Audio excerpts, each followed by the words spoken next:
राधा रानी सरकार की जय हो। आइए श्रीमद् भागवत महापुराण के इस प्रथम दिवस में और इस ज्ञान गंगा में हम और आप डुबकी लगाते हैं। ज्ञान गंगा, गंगा क्यों कहा? गंगा इसलिए, एक गंगा तो वो है जो हरिद्वार में है और एक गंगा जो स्वयं तुम्हारे घर पर चलकर आई है। श्रीमद् भागवत महापुराण। देखिए, ये श्रीमद् भागवत महापुराण आपने मुझसे पूर्व बड़े बड़े संतों के मुख से, बड़े बड़े व्यासों के मुख से श्रवण करी होगी। मेरी आयु बहुत छोटी है, अनुभव भी बहुत कम है, परंतु फिर भी गुरु ज्ञान, गुरु की कृपा से, इष्ट की कृपा से, ब्राह्मण देव की कृपा से अपनी इस टूटी हुई वाणी से श्रीमद् भागवत महापुराण मैं आपके समक्ष सुना रही हूँ। अगर इन 7 दिनों में मुझसे कोई त्रुटि हो जाए तो अपने घर का बच्चा, अपने घर का बालक समझकर मुझे क्षमा करना,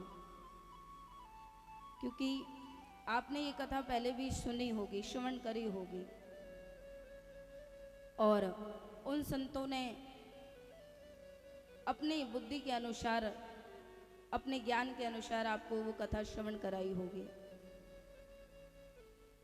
मैं भी पूर्ण प्रयास करूंगी कि अपनी सरल और अपनी इस छोटी वाणी से आपको कथा श्रवण करा सकूं। सत्य दोनों होंगी बातें जो यहाँ सुनाई जाएंगी और जो आप पहले भी सुन चुके हैं, क्योंकि हरि अनंत, हरि कथा अनंता।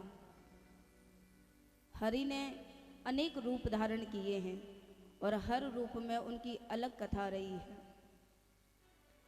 तो जो उन्होंने बताया होगा वो भी सत्य है और जो यहाँ बताया जाएगा वो भी सत्य है। इसलिए दोनों में से किसी को कंपैरिजन मत करना कि उन्होंने ये कहा था और ये कुछ और कह रही हैं। देखिए, आप किसी गांव में जाएंगे तो वहाँ पानी को क्या कहा जाएगा? जल कहा जाएगा। वहाँ वाटर कहेंगे। अमेरिका में चले जाओ, वहाँ भी वाटर कहेंगे। पर पानी का कार्य क्या है? प्यास को बुझाना। नाम बेशक कितने भी अलग हो, पर कार्य तो उसका एक ही है ना। इसी प्रकार व्यास के स्वरूप कितने अलग हों, परंतु उनका एक ही विचार है, आपको भगवान से मिलाना, भगवान की कथाओं के द्वारा भगवान से आपको प्रेम बढ़ाना। तो मेरा भी यही प्रयास रहेगा। और ये जो हमारे समक्ष श्रीमद् भागवत महापुराण जो विराजमान है, जो भक्त इन्हें पोथी समझते हैं, पुस्तक समझते हैं, तो वो बहुत गलत समझते हैं। ये हमारे समक्ष स्वयं बांके बिहारी विराजमान हैं, जो एक रूप से भागवत में विराजमान है। ये भागवत कोई सरल नहीं है, कोई आम नहीं है।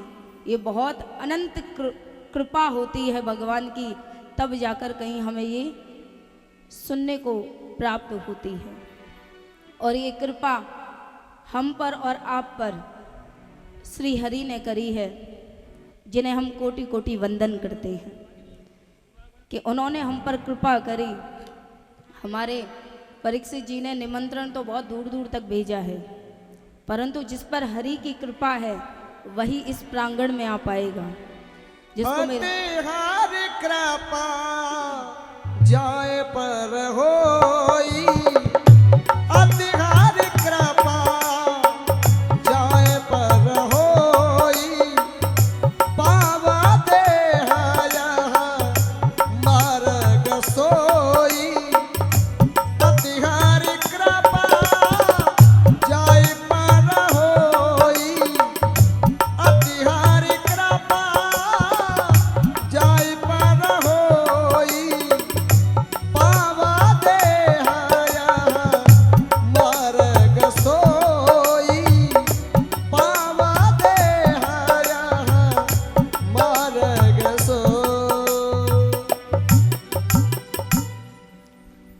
जिस पर हरि की कृपा होती है, राधा रानी की कृपा होती है, उसको ये श्रीमद् भागवत महापुराण श्रवण करने को प्राप्त होती है। ये अपने आप में कोई एक पोथी नहीं है, स्वयं बांके बिहारी हैं। और सच्चे मन से आप जो भी या विचार कर कर बैठेंगे, मन में आस्था लेकर बैठेंगे, मन में भाव लेकर बैठेंगे, ये हमारा खुद का अनुभव है कि आपको ये भागवत जरूर प्रदान करेगी।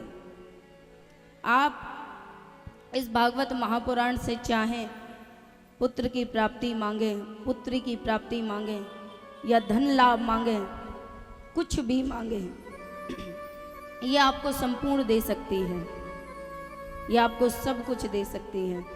अब डिपेंड आप पर करता है, या तो आप इस भागवत से काम मांगें या घनश्याम मांगें।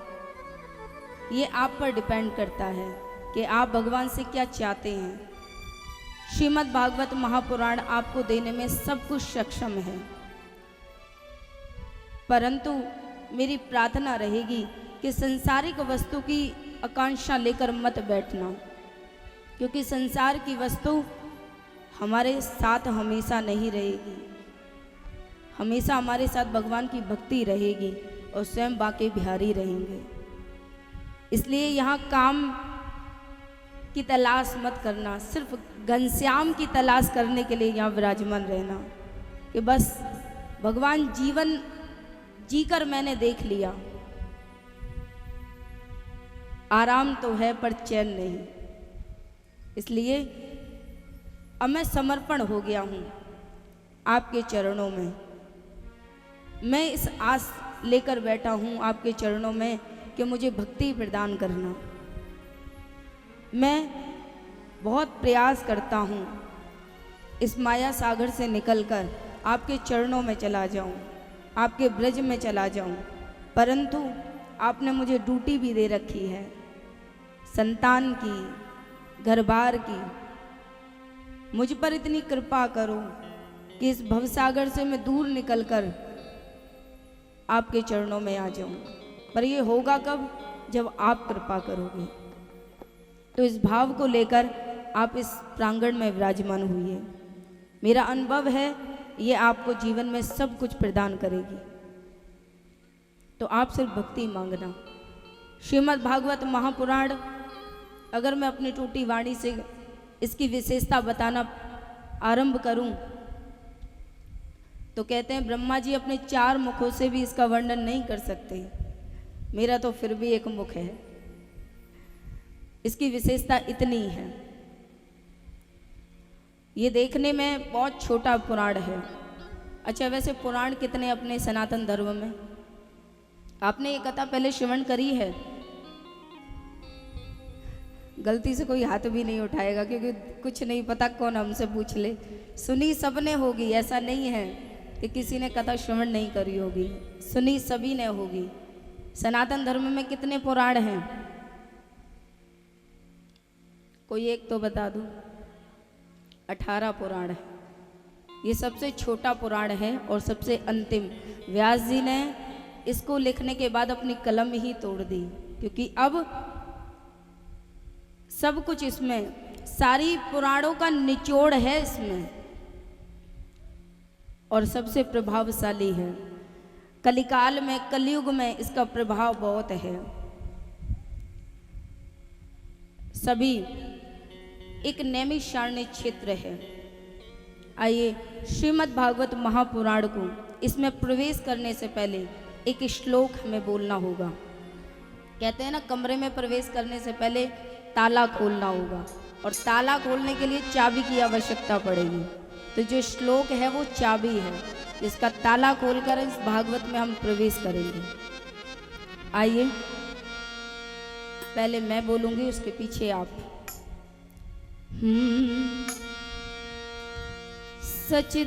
सच्चिदानंद रूपाय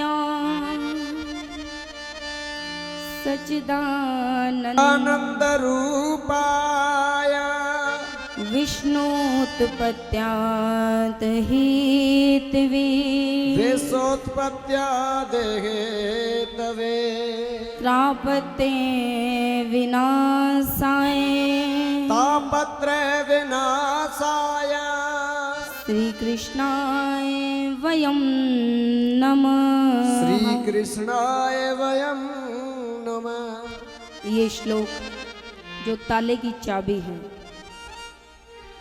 सच्चिदानंद रूपाय विष्णु उत्पत्त्यात् हेतवे त्रापत्य विनाशाय श्री कृष्णाय वयं नमः। जिसने इस श्लोक को समझ लिया उसने पूरी भागवत समझ ली, और जिसने इस श्लोक को नहीं समझ पाया वो चाहे कितनी भी भागवत सुन लो, उसको समझ पल्ले कुछ नहीं पड़ेगा, रहोगे निठल्ले, पल्ले कुछ नहीं पड़ेगा। सच्चिदानंद रूपाय, इसमें 3 नाम हैं, सत्य, आनंद और कथा श्रवण करी है सभी ने। सत्य, सच्चिदानंद रूपाय, सत्य जो कभी मिटने वाला नहीं है। सत्य क्या है? क्या पुत्र सत्य है? क्या ये हमारी काया सत्य है?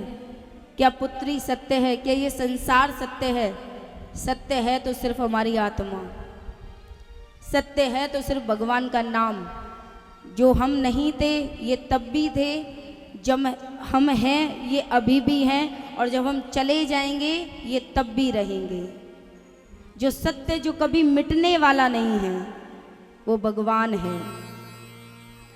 आनंद, भगवान का एक नाम है आनंद।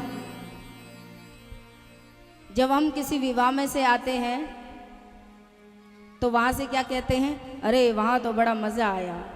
परंतु जब हम कथा में से जाते हैं तो क्या कहते हैं? वहाँ बड़ा आनंद आया। अपने आप ही हमारे वर्ड्स बदल जाते हैं। कारण क्योंकि भगवान का नाम ही आनंद है, और ये आनंद भगवान के प्रांगण में ही मिलता है। इसलिए एक नाम आनंद जो भगवान के सत्कर्म करने पर हमें प्राप्त होता है, भगवान के सत्संग में हमें प्राप्त होता है, भगवान के कीर्तन में हमें प्राप्त होता है, उसे कहते हैं आनंद। और आनंद का कोई विलोम शब्द नहीं है, कोई उल्टा नहीं है इसका नाम। और सभी के हो सकते हैं पर आनंद का कोई विलोम शब्द नहीं है। अगर है तो बताइए। जो आनंद सिंधु सुख राशि, जो आनंद सिंधु सुख राशि, स्वीकारते त्रे लोक सुपासी।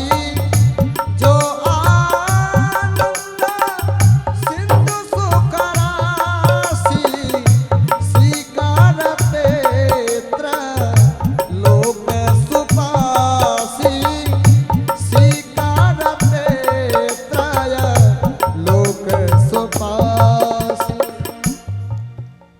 सच्चिदानंद रूपाय विष्णु उत्पत्त्यात् हेतवे, विष्णु भगवान ने ये सारी सृष्टि रची है, उसका पालन। और ये भैया सच्चिदानंद रूपाय, ये तुम्हारे सच्चिदानंद करते क्या हैं?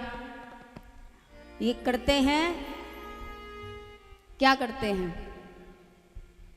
ये सृष्टि की रचना करते हैं, उसका पालन करते हैं, और अंत में संहार कर देते हैं। उदाहरण से समझिए, एक किसान खेती बोता है, बीज डालता है, खाद डालता है।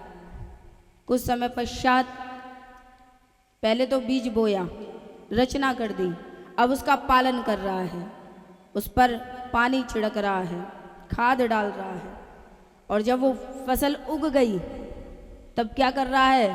अंत में उसकी कटाई प्रारंभ कर दी। इसी प्रकार ये सच्चिदानंद का कार्य है।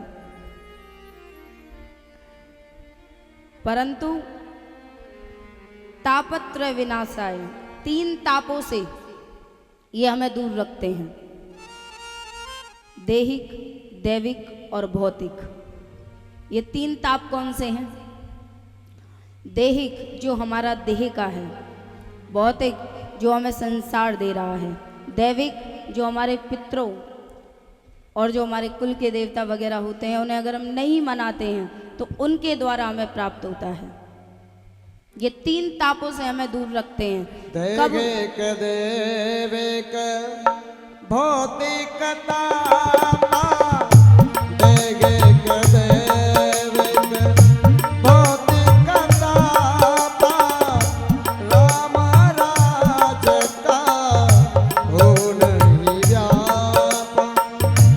दैहिक दैविक भौतिक तापा, दैहिक दैविक भौतिक तापा, राम राज का हो नहीं व्यापा। राम राज का हो नहीं व्यापा। 3 प्रकार के ताप बताए गए हैं। ये इन तापों से वही व्यक्ति ग्रसित होता है जो भगवान का नाम नहीं लेता। अंत में कहा है श्री कृष्णाय वयम नमः। जो कृष्ण को आकर समर्पित कर देता है वो उन्हें 3 तापों से दूर रखते हैं। तो इसका पूर्ण अर्थ ये है, जिसने इसको समझ लिया उसने पूरी भागवत समझ ली। समझ में आया कि ये सृष्टिकर्ता हमारे स्वयं विष्णु भगवान हैं, हम उनकी कठपुतली हैं। जब वही चलाने वाले हैं, वही करने वाले हैं, तो हमें चिंता किस बात की है।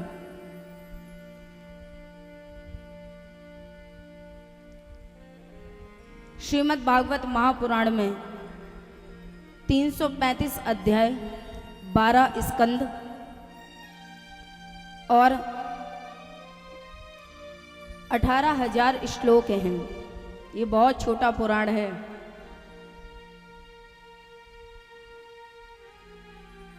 श्रीमद् भागवत महापुराण की विशेषता करते हुए एक बार श्री नैमिषारण्य क्षेत्र में बहुत बड़े बड़े संत विराजमान हैं, बहुत बड़े बड़े ऋषि विराजमान हैं, आपस में चर्चा कर रहे हैं कि जीवन में सारे जप कर लिए, तप कर लिए, यज्ञ कर लिया, परंतु मन में शांति नहीं आई।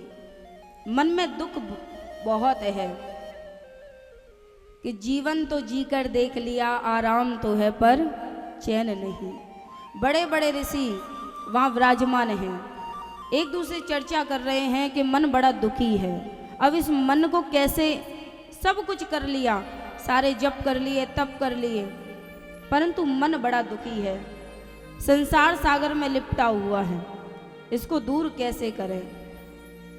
आपस में जब ये चर्चा चल रही थी तभी उनके मध्य में श्री सूत जी महाराज का आगमन हुआ है। जैसे ही सूत जी महाराज को देखा है, सभी ऋषिगण, सभी संत अपने स्थान से खड़े हो गए और उन्हें प्रणाम करने लगे। जब उनको देखा है कि कहते हैं अब ईश्वरीय कृपा हुई है हम पर, जो सूत जी महाराज हमारे सामने विराजमान हुए हैं और यही हमारे प्रश्नों का उत्तर दे सकते हैं कि हमारा दुख, मन बड़ा दुखी है। तो सूत जी महाराज से प्रश्न किया है कि भगवान, कि हमने सब कुछ कर लिया जीवन में, परंतु मन में शांति नहीं है, मन बड़ा दुखी रहता है, बड़ा परेशान रहता है, कैसे मैं इसे अपने इस मन को शांति प्रदान कर पाऊं। सूत जी महाराज कह रहे हैं, विचार करिए कि आप इतने बड़े बड़े ऋषि हैं, आपके मन में शांति नहीं, तो कलिकाल में उत्पन्न उन जीवों का क्या होगा। इसके लिए सूत जी महाराज ने बड़ा सुंदर कहा है कि हे संत, आप बड़े भाग्यवान हैं जो आपने इतना सुंदर प्रश्न किया है। कलिकाल में कोई भी व्यक्ति सुखी नहीं है, कोई मन से दुखी है, कोई धन से दुखी है, कोई तन से दुखी है, कोई मन दुखी, कोई तन दुखी, कोई धन बिन रहत उदास, थोड़े थोड़े सब दुखी पर सुखी राम के दास। सुखी सिर्फ राम के दास हैं। हमें चिंता, हमें दुख तो तब होता है जब हम ये कहते हैं कि हाँ ये कार्य मैं कर रहा हूँ, ये परिवार मेरा है, ये संपत्ति मेरी है, ये बच्चे मेरे हैं। जब मैं का अहम आता है ना, तभी भगवान कहते हैं कि चल मैं कुछ नहीं हूँ, तेरा ही सब कुछ है, तो तू ही चला। और जब हम समर्पण कर देंगे भगवान को, तो हमें चिंता बिल्कुल भी नहीं सताएगी। हम क्या कहेंगे भगवान से कि भगवान तेरा परिवार, तेरा मैं, तेरा घर, तू चला, मैं चैन से बैठूंगा। और विश्वास मानना भगवान ऐसा करेंगे भी। सूत जी महाराज बता रहे हैं कि कलिकाल में लोग कलयुग के ग्रह में फंसे हुए हैं, उसके लिए आपने एक सुंदर प्रश्न किया है। बता रहे हैं कि श्रीमद् भागवत महापुराण, जिसके सुनने मात्र से जीवन में जो भी दुख होगा, जो भी विघ्न है, जो भी पाप है, वो सब दूर हो जाएंगे। और जब पाप दूर हो जाएंगे तो जीवन सुखमय हो जाएगा। सिर्फ भगवान के श्री चरणों में आनंद मिलता है, और संसार के किसी भी रिश्ते में, संसार के किसी भी सुख में, किसी भी चकाचौंध में हमें सुख नहीं प्राप्त हो सकता।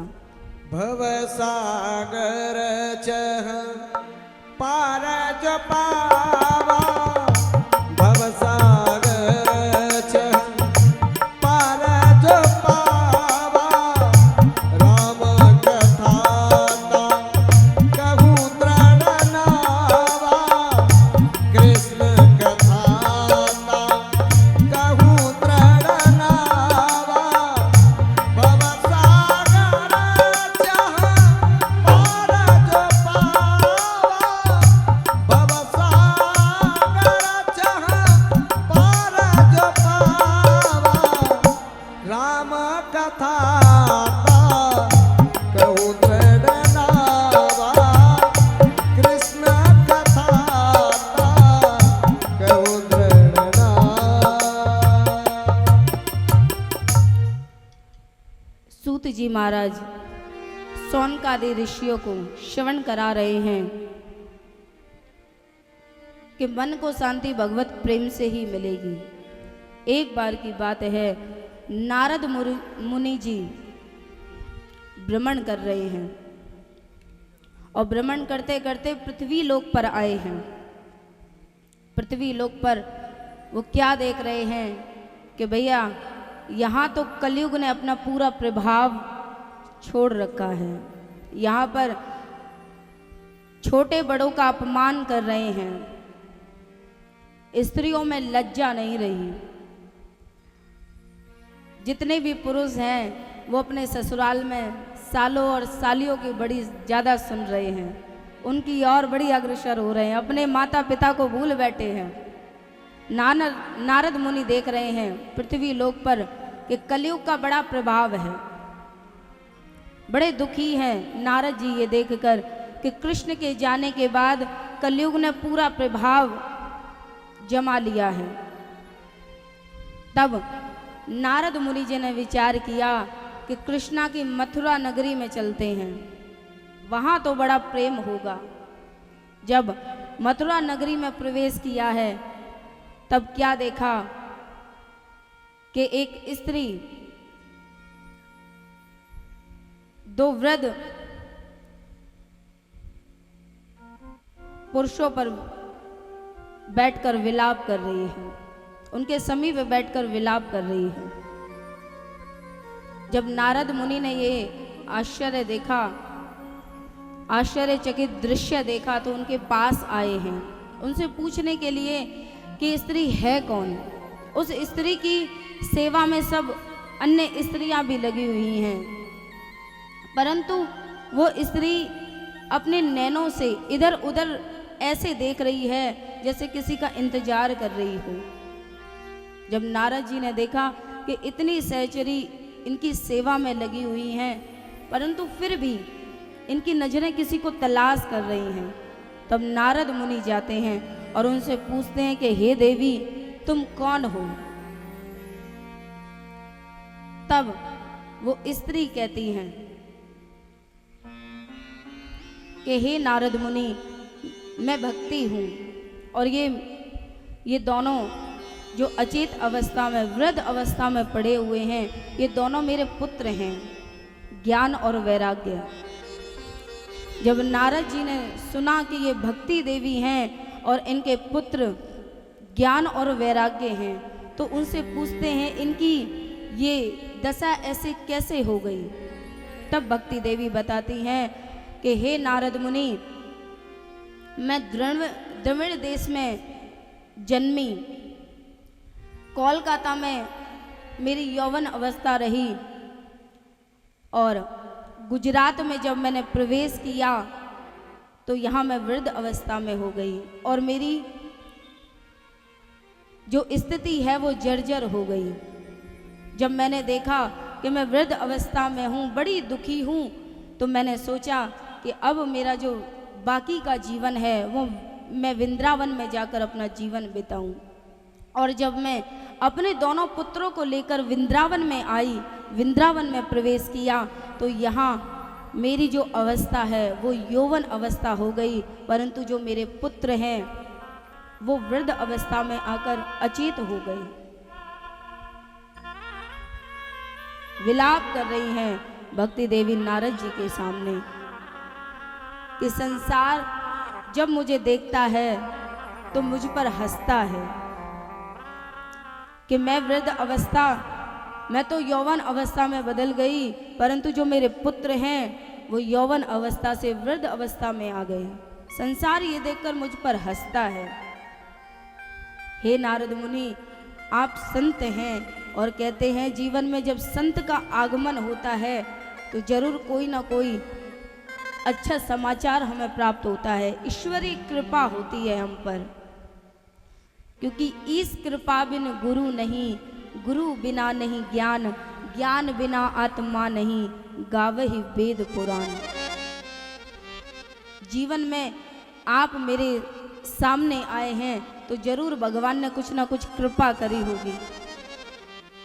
अब नारद मुनि ठांडस बंधा रहे हैं भक्ति देवी को कि हे भक्ति देवी, तुम भगवान कृष्ण पर आस्था रखो, विश्वास रखो, वो तुम्हारे दुख को अवश्य दूर करेंगे।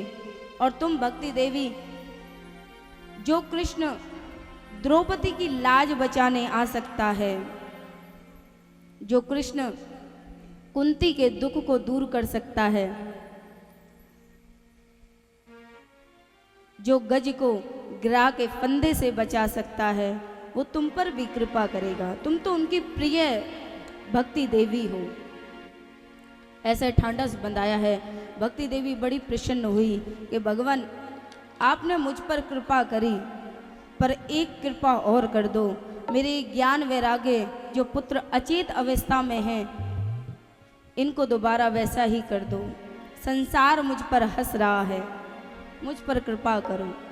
सुखी बिना जे नीर अगाधा, सुखी बिना जे नीर अगाधा, जिमें हर शरण एक उब्याधा, सुखी बिना जे नीर अगाधा, जिमें हर शरण एक उब्याधा, सुखी बिना जे नीर अगाधा, जिमें हर शरण एक उब्याधा।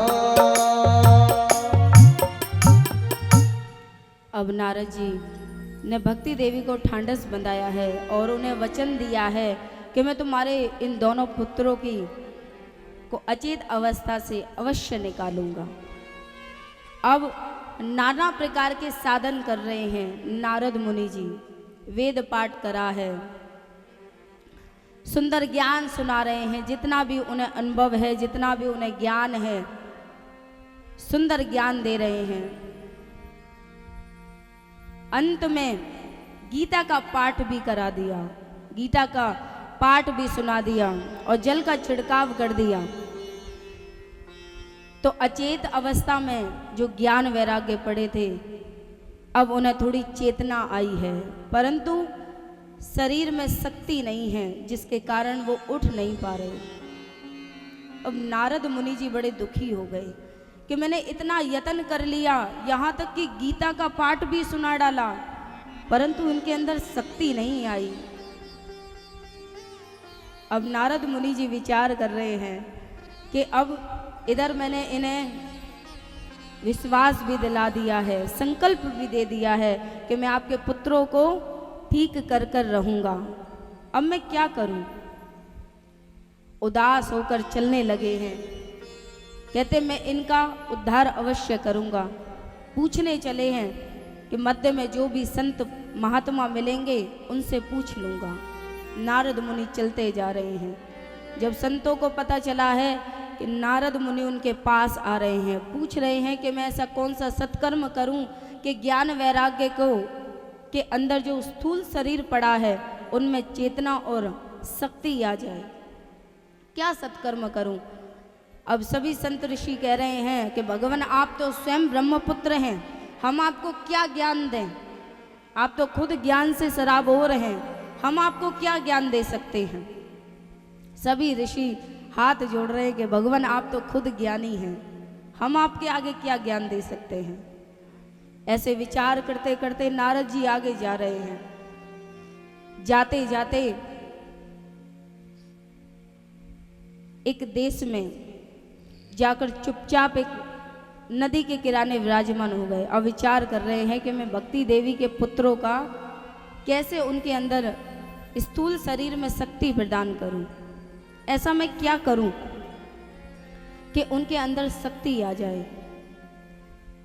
अब मुख को नीचे कर कर विराजमान है, तभी सामने से देखते हैं कि 4 छोटे छोटे से पुत्र जिनके मस्तक पर बहुत तेज है धीरे धीरे उनके समीप आ रहे हैं। लंबी लंबी चोटी है, विशाल नेत्र है, मस्तक पर पीला पीला चंदन लगाकर उनकी ओर आ रहे हैं। नारद मुनि जैसे ही देखते हैं और उन्हें प्रणाम करते हैं, दूर से देख रहे हैं कि ये तो मेरे चारों भाई हैं।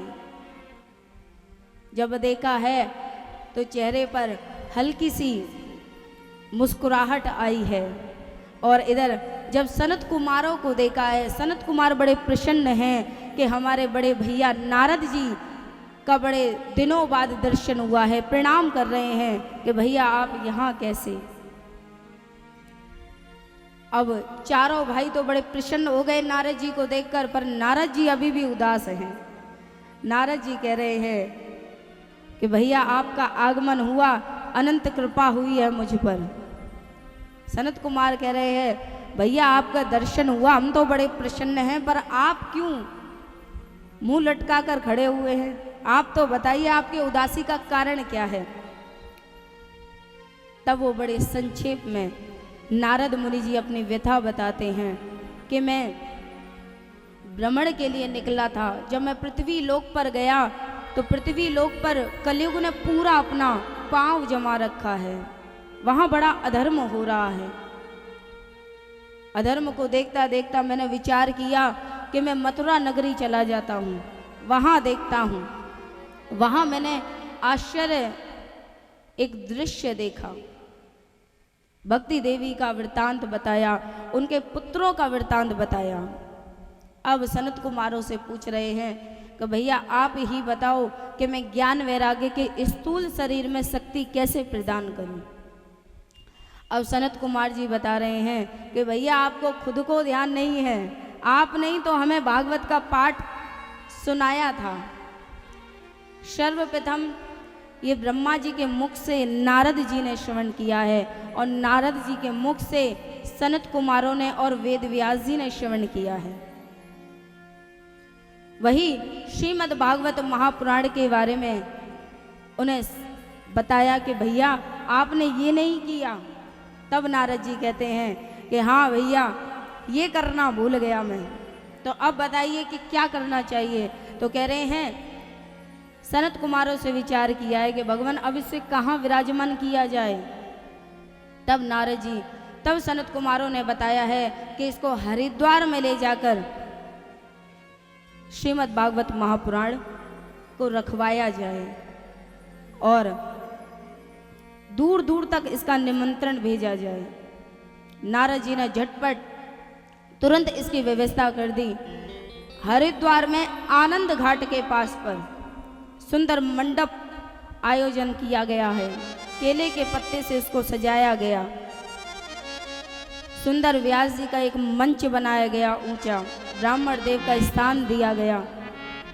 सर्वप्रथम श्री कृष्ण की पूजा करने के बाद सुखदेव जी महाराज की पूजा, भागवत महापुराण की पूजा और श्री व्यास जी की पूजा कर कर उन्हें आसन पर विराजमान किया गया है। नाग, किन्नर, गंधर्व, नाना प्रकार के देवताओं को निमंत्रण भेजा गया है। हरिद्वार की जगह इसलिए चुनी गई क्योंकि वहाँ पे संत ऋषि बहुत हैं, और जब सुना कि वहाँ पे संत ऋषि हैं और हरिद्वार में ये कथा होने वाली है, तो जब संत ऋषियों को पता चला तो उन्होंने बोला 7 दिन और सही, हम यहीं रुक जाते हैं। आनंद घाट पर संत कुमारों के लिए सुंदर मंच तैयार किया गया। व्यास जी को मंच पर विराजमान किया गया और परीक्षित जी बनकर विराजमान हैं।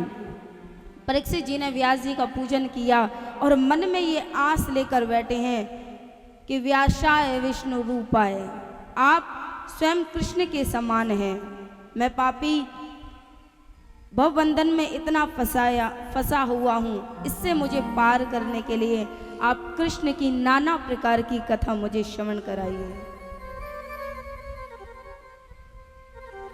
अब कथा प्रारंभ की गई है और जैसे ही श्रीमद् भागवत महापुराण का प्रथम श्लोक भागवत में गाया जाता है, इधर भक्ति देवी को पता चल जाता है कि नारद मुनि ने मेरे पुत्रों को शक्ति प्रदान करने के लिए जरूर कुछ ना कुछ व्यवस्था करी है। और जैसे ही श्रीमद् भागवत महापुराण का जयकारा लगता है, तभी ज्ञान वैराग्य के जो शरीर स्थूल पड़ा है उसमें चेतना और शक्ति आने शुरू हो जाती है।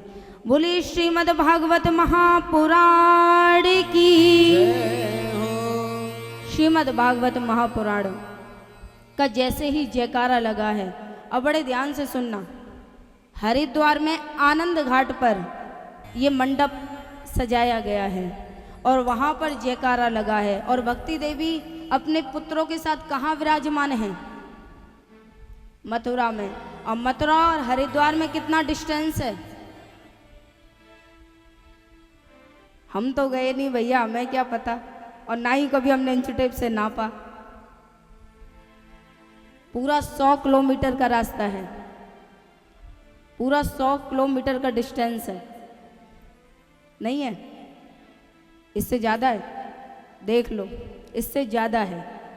अब आप विचार करिए, 100 से भी ज़्यादा है और जयकारा लगा है इधर, और यहाँ भक्ति देवी के जो पुत्र हैं ज्ञान वैराग्य, उनके अंदर चेतना आने लग गई है।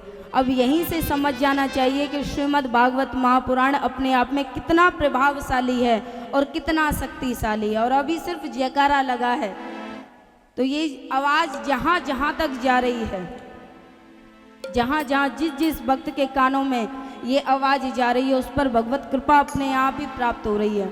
इसका मतलब ये नहीं कि भैया भगवत कृपा तो प्राप्त हो रही है तो हम अपने घर बैठे ही सुन लें। जो आनंद और जो कृपा आपको यहाँ प्रांगण में मिलेगी ना, वहाँ मिलेगी, पर 25% मिलेगी। 100% तो आपको प्रांगण में ही मिलेगी। और जो उत्सव यहाँ होंगे, अभी क्या है, पहला और दूसरा और तीसरा, ये 3 दिन सिर्फ ज्ञान से भरपूर हैं। ये ज्ञान हमारे जीवन में जब उतरेगा तो मन में एक ज्योति है, वो प्रज्वलित होएगी, और उस ज्योति से, वो जब ज्योति हमारे नेत्रों में आएगी, तब जब चौथा दिन आएगा, वो ज्योति हमारे अंतर मन के पाप को धो देगी, हमारे पापों को जला देगी। और जब वो पाप जल जाएंगे, नेत्र हमारे सजल हो जाएंगे, तभी हम अपने बांके बिहारी का दर्शन कर पाएंगे। क्योंकि चौथे दिन हमारे बांके बिहारी के दर्शन होंगे। इसलिए 3 दिन अपने इस ज्ञान की, जो ज्ञान में हम डुबकी लगा रहे हैं, बड़े ध्यान से सुनिए, आप रह ना जाएं, क्योंकि इससे हमारे अंदर के मन के नेत्र खुलेंगे, हमारी जो ज्योति है वो जलेगी। सुनने सुनाने से पाप धुल जाए और जीवन में लाने से मैल धुल जाए। ये सुख, ये बड़ी सुख देनी है श्री कृष्ण कथा, ये स्वर्ग नसैनी है श्री कृष्ण कथा। सुनने सुनाने से पाप धुल जाए, जीवन में लाने से मैल धुल जाए, बड़ी सुख है